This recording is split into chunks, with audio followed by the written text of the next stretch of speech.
اعوذ باللہ من الشیطان الرجیم بسم اللہ الرحمن الرحیم اللہم صلی علی محمد وعلی آل محمد۔ درود پاک پڑھنے والے کو دونوں طرف سے برکات ملتی ہیں، اللہ تعالیٰ کے دربار میں مقبولیت اور حضور اقدس صلی اللہ علیہ وآلہ وسلم کے دربار میں قبولیت۔ یہ ہماری خوش قسمتی ہے کہ ہر ہفتے میں ہمیں جمعۃ المبارک کا بابرکت دن نصیب ہوتا ہے، اور اس سے بھی زیادہ خوش قسمت انسان وہ ہے جو اس دن سے لاکھوں نیکیاں حاصل کرتا ہے۔ یوں تو لاتعداد نیکیوں کا سلسلہ شب جمعہ سے ہی شروع ہو جاتا ہے۔ جمعرات اور جمعہ کی درمیانی شب کو شب جمعہ کہتے ہیں۔ یہ درود شب جمعہ ہے۔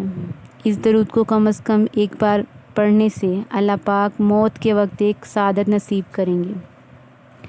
بزرگوں نے فرمایا ہے کہ جو شخص ہر شب جمعہ اس درود پاک کو پابندی سے کم از کم ایک مرتبہ پڑھے گا، موت کے وقت سرکار مدینہ صلی اللہ علیہ وآلہ وسلم کی زیارت کرے گا، اور قبر میں داخل ہوتے وقت بھی یہاں تک کہ وہ دیکھے گا کہ آقا جان صلی اللہ علیہ وآلہ وسلم قبر میں اسے اپنی رحمت بڑے ہاتھوں سے اتار رہے ہوں گے۔ شب جمعہ 100 مرتبہ کوئی سا بھی درود پڑھنے والے کی 100 حاجات کو اللہ پاک پورا فرمائیں گے، جس میں سے 30 دنیا کی ہوں گی حاجات اور 70 آخرت کی۔ جمعہ کے دن فجر کی نماز سے پہلے جو شخص یہ کلمات 3 مرتبہ پڑھے گا تو اس کے سارے گناہ بخش دیے جائیں گے، اگرچہ کہ سمندر کی جھاگ سے بھی زیادہ ہوں۔ اور جو شخص نماز جمعہ سے پہلے 3 بار سورہ قدر انا انزلناہ فی لیلۃ القدر یہ پوری صورت پڑھ لے گا تو اللہ پاک اس روز کے تمام نمازیوں کی تعداد کے برابر اس انسان کے نامہ اعمال میں نیکیاں لکھتے ہیں۔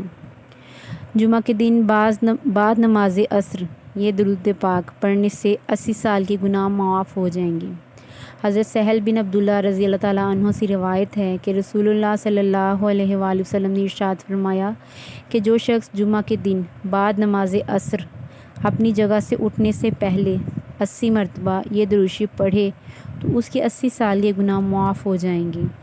نماز عصر کے بعد باری آتی ہے نماز مغرب کی، تو جو شخص جمعہ کے دن نماز مغرب کے بعد یا معیذو 41 بار یعنی 41 ٹائمز پڑھے گا، اللہ اس شخص کو اتنی عزت عطا فرمائیں گے کہ لوگ حیران رہ جائیں گے۔